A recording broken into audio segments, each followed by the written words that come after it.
Anda kembali di Kompas Petang, Saudara.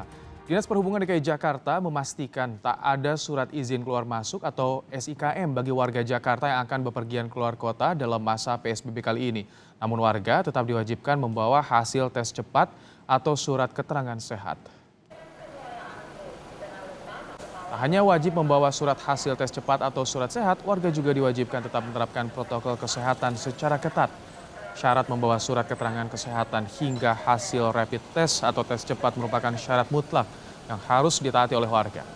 Hal ini juga untuk memastikan warga yang keluar masuk Jakarta dalam kondisi yang sehat.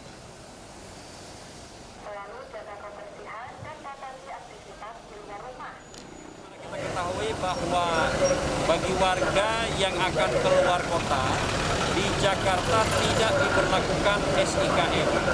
Jadi selama PSBB ada dua hal yang tidak diberlakukan. Yang pertama dari sisi lalu lintas tidak diberlakukan ganjil genap.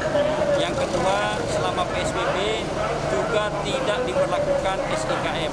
Artinya begitu tidak diberlakukan SIKM bagi warga yang akan melakukan pergerakan antar wilayah di luar Jakarta atau antar provinsi, mereka tetap disyaratkan untuk melengkapi dokumen kesehatan yang dipersyaratkan sesuai dengan SE gugus tugas 13A, di mana di sana harus ada dokumen rapid test yang dinyatakan yang bersangkutan negatif. Tekan penyebaran COVID-19 di masa pembatasan sosial berskala besar total, Polres Jakarta Selatan melibatkan komunitas dan ormas untuk pengawasan protokol kesehatan di segala sektor. Sebanyak 30 ormas dan relawan yang dilibatkan dalam kegiatan ini. Polisi menegaskan penertiban ini hanya bersifat teguran, tidak bersifat penindakan bagi pelanggar protokol kesehatan. Polres Metro Jakarta Selatan membagikan rompi untuk relawan komunitas penegak disiplin masyarakat komunitas. Jadi kita sebenarnya bersama-sama, ini 3 pilar. Jadi kalau lihat di rompinya ada Kodim, TNI, Polri termasuk Pemda. Jadi kita sama-sama membagikan bahwa TNI Polri tidak mungkin bergerak sendiri dan Pemda untuk mengingatkan masyarakat tentang pentingnya protokol kesehatan. Maka dari itu kita mengajak seluruh relawan komunitas-komunitas yang ada di Jakarta Selatan untuk membantu mengingatkan kepada masyarakat yang memang lupa protokol kesehatan. Lalu apa saja evaluasi penerapan PSBB di hari pertama? Kita tanyakan kepada Dirlantas Polda Metro Jaya Kombes Sambodo Purnomo Yogo. Selamat petang Pak Sambodo. Ya, selamat sore Mas. Baik, Pak Sambodo, jadi bagaimana evaluasi di hari pertama pelaksanaan? Masih banyak pelanggar protokol kesehatan sejauh ini, Pak? Ya, hari ini sudah hari kedua ya, tanggal 14 dan tanggal 15. Sebagai evaluasi selama 2 hari ini, itu ada 2.190 orang yang kita tegur, kemudian 1.128 yang dihukum untuk melaksanakan kerja sosial, dan ada 83 orang yang membayar denda dengan jumlah total denda keseluruhan kurang lebih sekitar 10 juta 750.000. Jadi artinya kalau kita melakukan evaluasi terhadap pelaksanaan PSBB di hari pertama dan kedua ini, memang masih banyak masyarakat yang memang belum mematuhi aturan untuk pola hidup bersih dan sehat sebagaimana dimaksud dalam Pergub 88 tahun 2020. Buktinya masih ada di atas 1.000-an orang yang kita tegur, dan rata-rata memang mereka tidak menggunakan masker, Mas. Ada yang ditegur, ada juga yang dihukum. Ini perbedaannya apa penindakannya, Pak Sambodo? Ya, tentu ini dinamika di lapangan. Artinya karena ini hari pertama, hari kedua, misalnya yang bersangkutan menggunakan masker tetapi tidak sesuai dengan aturan. Maksudnya begini, di dalam pasal 4 Pergub 79 2020 disebutkan bahwa ketika masyarakat berada di luar rumah atau berinteraksi dengan orang lain atau berada dalam kendaraan bermotor, maka seluruh masyarakat di DKI wajib menggunakan masker yang menutupi hidung, mulut, dan dagu.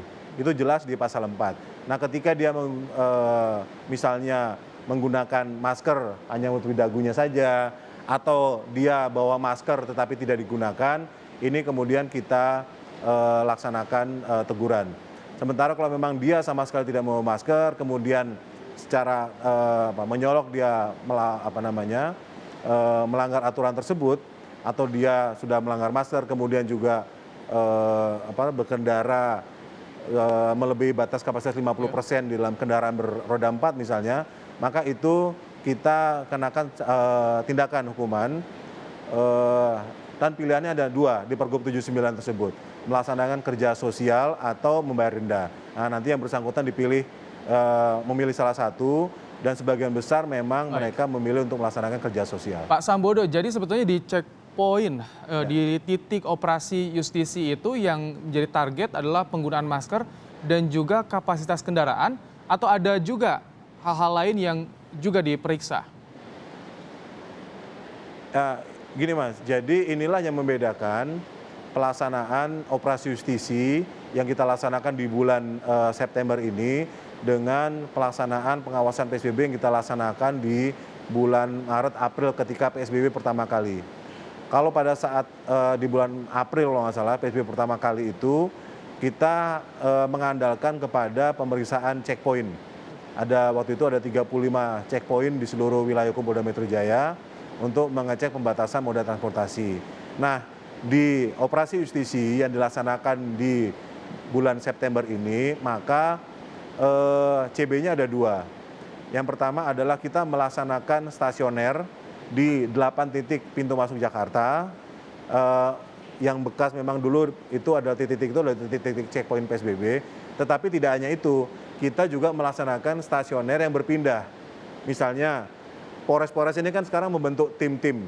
Misalnya Polres Jakarta Pusat, tim 1 di stasiun Tanah Abang pagi, tim 2 di pasarnya, tim 3 misalnya di pasar mana gitu. Nah, kemudian siang nanti mereka bisa pindah-pindah lagi. Jadi mobile juga ya tempatnya Pak ya? Tim-tim yang mobile, ya.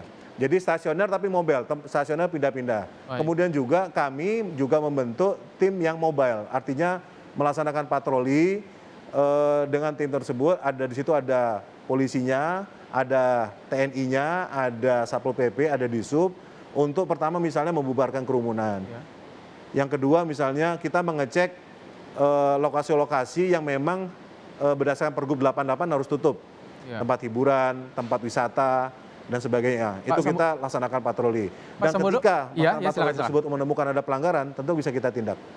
Yang juga menarik soal pelibatan organisasi masyarakat sipil dan juga komunitas. Efektif sejauh ini? Seperti apa teknisnya Pak Sambodo? Iya, gini. Ini kan bagian dari, kalau di dalam istilah kepolisian kita menyebutnya dengan community policing.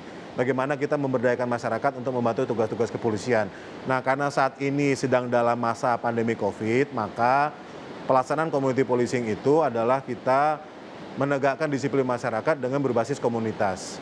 Nah, tentu kenapa? Pertama, ini sangat membantu polisi dan TNI serta aparat karena mungkin jumlah kita terbatas. Tidak semua titik mereka bisa bisa diawasi oleh TNI Polri dan aparat sipil. Nah, aparat pemerintah.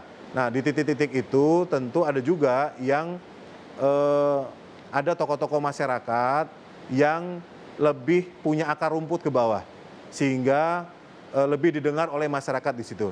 Nah, tokoh-tokoh masyarakat inilah yang kemudian juga kita angkat sebagai kayak semacam sukarelawan untuk kemudian bersama-sama dengan TNI Polri dan pemerintah membantu untuk menegakkan disiplin protokol COVID-19 di wilayahnya masing-masing. Jadi sebetulnya semangatnya itu, Mas. Ada jaminan nggak, Pak Sambodo, tidak akan ada persekusi yang dilakukan oleh ormas sipil terhadap pelanggar protokol kesehatan? Ya, tentu kita pilih, Mas. Kita kan tidak sembarangan menunjuk orang untuk dia menjadi sukarelawan. Tentu ada tokoh-tokoh masyarakat yang memang pertama kita juga bisa menjamin integritasnya. Yang kedua, pelaksanaan tugasnya kan tentu juga diawasi oleh TNI Polri, oleh Babin Kamtibmas, oleh Babinsa, oleh RW, RT, lurah di situ, sehingga kemudian mereka mempunyai batas-batas kewenangan, kan mereka tidak bisa melakukan penindakan, memberikan denda dan sebagainya misalnya, karena mempunyai kewenangan itu adalah Satpol PP dan Disub, sebagaimana diatur dalam Pergub 79 2020. Baik. Tapi paling tidak kan mereka bisa mengingatkan, gitu. Pak Sabodo, ini pelanggar protokol kesehatan angkanya masih banyak di hari pertama, hari kedua pelaksanaan PSBB. Jadi tugas para aparat penegak hukum di lapangan ini soal menyadarkan masyarakat bagaimana? Apa saja kendalanya? Iya. Begini, dalam tataran tugas kepolisian itu pasti kita bicara 3 hal, yaitu preemptif, preventif, dan represif. Preemptif itu kita memberikan sosialisasi, menyampaikan edukasi kepada masyarakat, dan itu sudah masif kita lakukan. Masyarakat mungkin bisa melihat terutama di hari Sabtu, Minggu di tempat-tempat yang titik massa, di Bundaran HI dan sebagainya, kita melibatkan Polan-Polan, melibatkan TNI juga, melibatkan panggung seniman misalnya, kayak kemarin kita melibatkan salah satu artis untuk memberikan edukasi kepada masyarakat tentang penggunaan masker. Di sisi preventifnya, kita juga melakukan penjagaan penempatan anggota di titik-titik keramaian masyarakat, dan juga kita membagi-bagi masker. Jadi tidak hanya menyuruh, kami juga membagi masker kepada masyarakat. Di seluruh Indonesia kemarin ada sekitar 30 juta masker yang kita bagikan. Baik. Di Jakarta saja ada kurang lebih sekitar 4,5 juta masker. Baik. Preemptif, preventif, nah represifnya itu adalah dengan melakukan operasi justisi. Gitu. Jadi mudah-mudahan dengan 3 langkah ini kita bisa lebih meningkatkan disiplin masyarakat terhadap protokol COVID-19.